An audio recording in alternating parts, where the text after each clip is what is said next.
Hello and welcome back to the NBA DFS Slate Breakdown for Friday, November 15th. We got a big slate on our hands today. It's 12 games on FanDuel, 10 on Draftkings. The two late games are not there on Draftkings.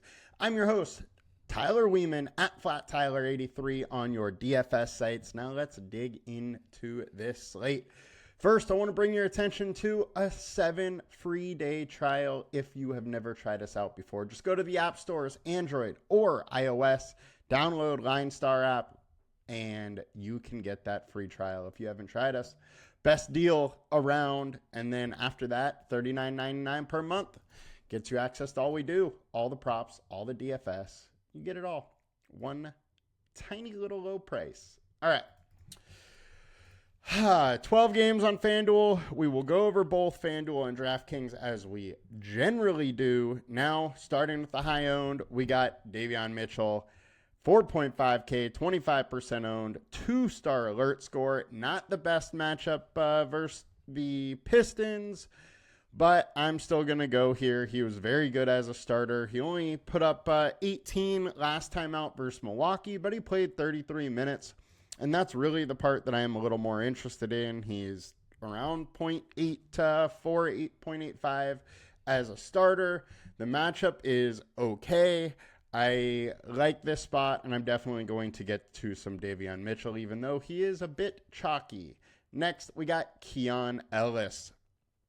Ellis started the second half, played 26 minutes. If he starts again, he's definitely a little bit interesting.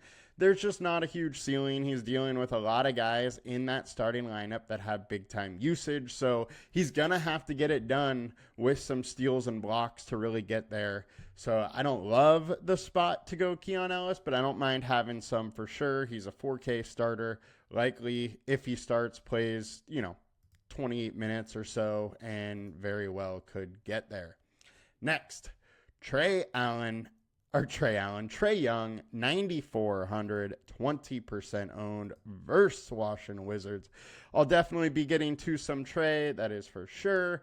May not have 20% of him, but it's in a great spot, and he absolutely smoked the Wizards last time out, putting up 65. The time before that, going for 43. Won't quite do it in this situation with his price at 9,400, but we do have that 60-point ceiling, and this is a matchup that he could put up 60. Now, the issue here is that if he doesn't hit 60, he usually is in the mid-40s, so it's either kind of a boom or bust play. I don't mind taking some. Just wish he was a little bit lower owned. Next, we got Scary Terry Rozier, 5,700, 19% owned. It is my first kind of pivot. He's under 20% owned, but he's still not cheap. The big thing here is no Jimmy B. His minutes are going to be a little more secure. He played 40 last time out.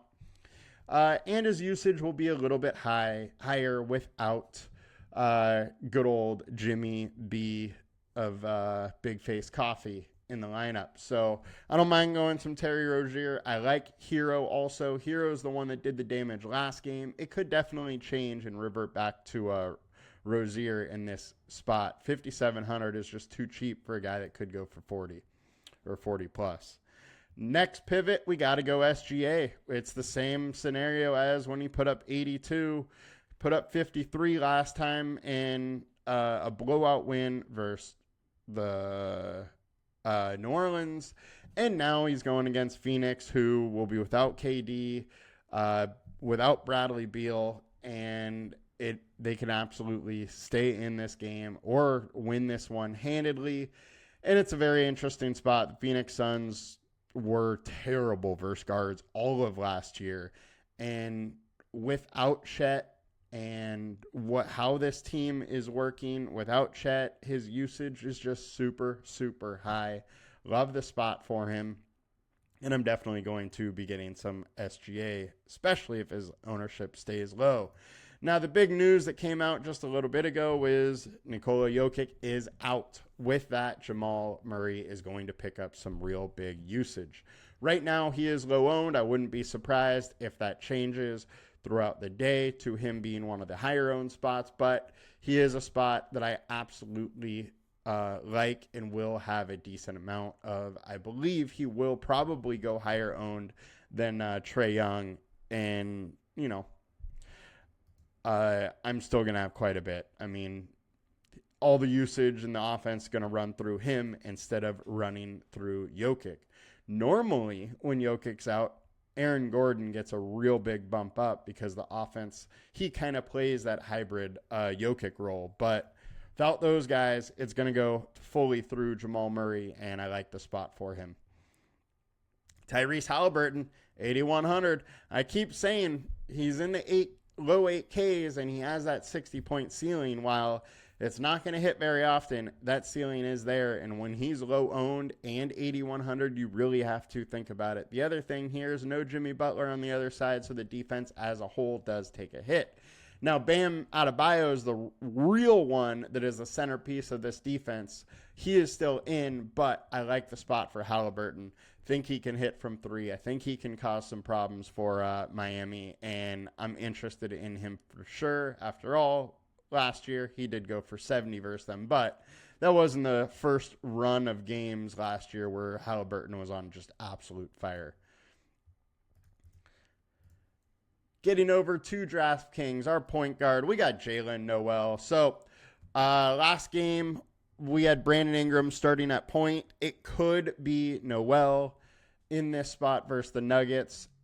Could be Murray, not totally sure, but Noel is going to pick up extra minutes. He played 26 coming off the bench last game, 22 the time before that. In this 22-minute, Alvarado was still there. Alvarado's gone. He got 4 more minutes. Last time the Pelicans played, it was versus OKC. So they had a 6'6 point guard. Makes a lot more sense to just throw Ingram on the point than, have Noel trying to guard SGA. So in this situation where Murray, is a regular size point guard, I could see Noel play or possibly start. But even if he doesn't start, he's at least interesting. He can get 20 plus points. I just don't love his ceiling if he is not a starter. So that's one of the things we got to watch throughout the day. Jamal Murray, 20% owned, makes total sense. We like it. Trae Young, we like it. Chris Dunn, 4.4K. He started last game, played 31 minutes. Now, if he's going to play 30 minutes, I like the spot for him. He has been a fantasy per minute guy, 1 point per minute guy for a little while now. It's because he is solid on defense, can really add some steals, blocks, had 2 last game, then does just enough in rebounds and points to get it done. Kind of similar to a Jalen Suggs type. I don't mind going to some Dunn here. It's a little iffy how many minutes he plays. But if he's 30 plus at 4,400, it's a very, very interesting spot and fully willing to get some of him. Now, over to shooting guard on FanDuel. All right, we got Kevin Huerter and Keon Ellis, both 23, 25% owned. I am fine going with either of them. Do not mind which one we go to. I just don't want to play both of them. So that is my one worry, is that, you're going to get a lot of the 2 of them in your lineup. And I really think that it's going to be one or the other that has a big enough game to pay off their salaries. I don't think it's going to be both of them. Now, it could be because we got some injury issues in Sacramento with, here it is, DeMar DeRozan being questionable. Suffering from, he is now considered doubtful. So with him being doubtful, there's a bigger path to both Ellis and Huerter being able to be there. Still don't love both of them in the same lineup. I would tend to gravitate to, a Fox, Sabonis, or Murray instead of one of these guys. I don't mind paying the extra. Now, some pivots. Malik Beasley, 4,900. So Jaden Ivey is questionable. If he is out, once again, just like last slate, this is an absolute hammer. If Jaden Ivey is in. I think he can still get there, but it's going to probably be him coming off the bench and playing, 30 minutes that way. Can he still get there? Absolutely. I just don't think it's as likely that we see a ceiling outcome from him because he's probably topping at 30, 32 minutes versus 44 like he went last game. So definitely fine going to Beasley with or without him starting, but I do prefer him starting. Getting over to shooting guard on DraftKings, Grayson Allen, 26% owned, Jalen Noel, 24% owned, Jamal Murray, 20%. Benedict Mathurin, 62%, 6.2K, 18% owned. Fine with some Mathurin, but let's start with Grayson Allen. He's 3,700, so I think you got to consider him. He did not play last game. There's no Bradley Beal. He likely plays some, but they've been a little limited with his minutes. He started the year a little banged up. He is still banged up, just missed last game. I worry how many minutes he could get. If they're going to give him 28 minutes, he's an absolute slam. If he gets 24, he may cash. He may help you cash, but I don't think he's going to help you win, and that's my issue with the spot if he doesn't get that many minutes. Getting over to small forward on FanDuel. Kevin Huerter, 25% owned. Jalen Johnson, 8.6K, 19% owned. Look, we were on him last game when Trey was out. I think 8.6K is just getting a bit expensive for him. However, these are the matchups that he does very well in. 57, 53 earlier this season versus Washington. If you go to last year, he had a solid game there too when he was not as much of this offense. I am fine going to a guy that's 8,600 and has hit 50 plus 5 times so far. But he is at the top of my price range right now. He gets 9K, and I'm going to start having a lot less of him. I just don't think these 50, 60-point games are going to be a regular thing from him. He can do it occasionally, but not this regularly, in my opinion. He is solid. He gets steals, blocks, does a lot of different things to get you some points. So I like him, and I'm going to be playing him tonight. Just, don't go overboard with it. I wouldn't play him in 40% of your lineup, something like that. Devin Booker, 8.8K, 17% owned. Once again, no KD, no Bradley Beal. I think you got to have some of them in your lineups in that situation. Some pivots. Brandon Ingram. It's his show again. Don't mind going to some good old BI. He was on pace for a solid game in the first half and then just totally fell off. I think people are going to be scared to play him. It's 2 chalky spots in a row that he has failed, but Denver is going to be beatable without Jokic, and they should stay in this game, and BI is going to be a focal point of their offense. Absolutely fine going to some BI. Malik Beasley, we talked about. Julian Strawther, 4K. No Aaron Gordon, no Jokic. Strawther could find a few more minutes. If he gets up to 26, 27 at 4K, he can definitely pay off 6X plus. I just don't see, 8X plus coming from him, and that's the only thing here. But at least he's a low owned, giving you that shot. He is much less likely than say, Grayson Allen. It's similar to hit, though. And let's go to small forward on DraftKings. Grayson Allen, Benedict Mathurin, LeBron James. LeBron, 10.2K, 17% owned. I've been hating on LeBron, and it has cost me. I'm still going to hate on LeBron, but I do have to say this. With AD battling his plantar fascia, his minutes have been a little lower, and his usage has been a little lower with that. LeBron, on the other hand, usage has gone up a little bit. So maybe the Lakers are trying to take it a little easy on AD right now, and thus the offense going back through LeBron. They also have won 3 games in a row, so why kind of switch it up now? I'm fine with some LeBron, but I'm not going to go hard for him at 10.2K. And my whole thing of him, not going to 60s, 70s very often still stands. Maybe he is a stat chaser, so maybe he tries to go for his fourth triple-double in a row here, but still, I question ceiling at his price there. Getting over to power forward on FanDuel, Jalen Johnson, RJ Barrett, and Brandon Ingram. RJ Barrett, 7,700. We haven't talked about him. No quickly again. The offense is going to pretty much run around him, and it's the Detroit Pistons who they can beat and they can stay into this game. So definitely a bit interested. The issue with Barrett is blowout games, his minutes drop, and he really needs to get big minutes to hit at these prices.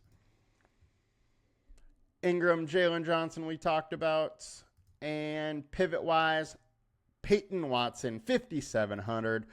Like I said, no Jokic. No Aaron Gordon. He's going to play big-time minutes. Played 40 last time out, 33, 34, 31. Without Jokic and Aaron Gordon, I think he is more likely to play 40 than only 30. So I think his minutes are pretty secure. He's been around 0.8 minutes or fantasy point per minute as a starter, 0.86 or so on the season, or dating actually back to last year without Jokic and Gordon. So I like the spot. His minutes are secure, 5,700 in a spot he can do well. Makes a lot of sense to go to a low-owned Watson for me. Pascal Siakam, 7,500. If I can get 50 points out of a power forward that's 7,500, I'm going to do it, and I think that I can. I don't love this spot as it's a pace down spot, but there is no Jimmy Butler, and Bam Adebayo isn't that big at center, so it is a spot where we could probably see more Siakam playing the center spot, which would really be nice. But even if Turner is there, him and Siakam work so well together, you have a much smaller player on Siakam. Siakam should be able to hit the boards, get in passing lanes, do all that stuff that he's good at, and score some fantasy points. So definitely a bit interested in him. Getting over to power forward on DraftKings, we got Watson, LeBron, and Tobias Harris. Tobias, 6,200. I don't mind a little bit that fantasy point per minute aspect of his game has been slowly ticking up. It's something we were watching earlier in the season and is finally kind of getting to more so of where we expected it to be. I'm fine going here. He is super consistent in the 30s. My issue is the 40s plus don't happen a ton. So if he is super high owned, I'll probably come off him a little bit. If he's low owned, I don't mind having a little bit. Right now, he is moderately owned. I don't mind kind of matching that 12% on him, but I'm probably not going to go real hard. Now, getting over to the center spot on FanDuel, we got Bam Adebayo. I love the spot for him, 7,900, just with a giant ceiling versus Indy. I mean, he's been almost a lock for 40-ish this season, and now it's no Jimmy B. He has a huge ceiling in these spots as the offense sometimes runs through him, and 7,900 is just too cheap. I'm on there. Jaren Jackson, 8K. I don't love him at this price with people coming back. So we do need to watch news here. Vince Williams, Bane, Marcus Smart all kind of went through walk-through shoot around this morning. Some of those guys are coming back. I don't like it quite as much, but he does have a big ceiling because of his steals and blocks. So I'm willing having a little bit of him, just not going to go super hard on him. 9% is fine. Jalen Duren is my first pivot, 6.1K. He played 36 minutes last game and 30 the game before that after sitting out 2 games. So I think his minutes are secure, and I love this spot versus Toronto. He could really eat up Toronto, and he has a giant ceiling when he gets it going. In his 2 starts last year, he put up 40 and 56 or 57. Absolutely fine with both of those starts, and it's in his range of outcomes. I also don't mind going to the other side, going to Jakob Poeltl. Podol is just been very good this season and playing big-time minutes. Only saw 28 last time, but we have him at 32, and most of the time he has been at that range. He is averaging 32 minutes per game on the season. Without everybody, he is a little bit more involved in this offense, and it gives us that 40, 50-point ceiling that we've seen a couple times this year. I think he's in a good spot going against Duren. Fine playing both sides of that matchup. Obviously, just not in the same lineup, especially on FanDuel, where you can't. Center on DraftKings. All right, Jonathan Isaac is 3,700. My whole warning with him is to watch minutes. We really haven't seen him play many minutes this entire season, but he did get up to 22 last game. If he's at 22, I'm fine having a little bit of him because he's like a 1.2 fantasy per minute guy. He scores fantasy points in bunches. But if he's at 18, there's just not the ceiling, and I just can't do it. So that is the thing. I am fine if you want to have a little bit. You want to take that chance. I just don't think it's very likely. They need to get this guy totally healthy and being able to play, and they just have not been able to do that yet. They're going to keep having kid gloves on him because he is extremely talented. And once he starts playing 30 minutes again or 28 minutes again, he's going to be crushing. But unfortunately, that's just not right now. Very worried about his minutes. Bam Adebayo's a slam. Kevin Love's similar to Isaac. Just minutes are too questionable. 10 minutes and 13 minutes in 2 games here. It gives you no ceiling. I'm not going there. So that'll do it for us today, guys. We will be back next week with more NBA DFS, but later today I will have my NFL main slate week 11 show drop. So you guys have a good one. See you next week. Good luck, and please like, comment, and subscribe. Peace.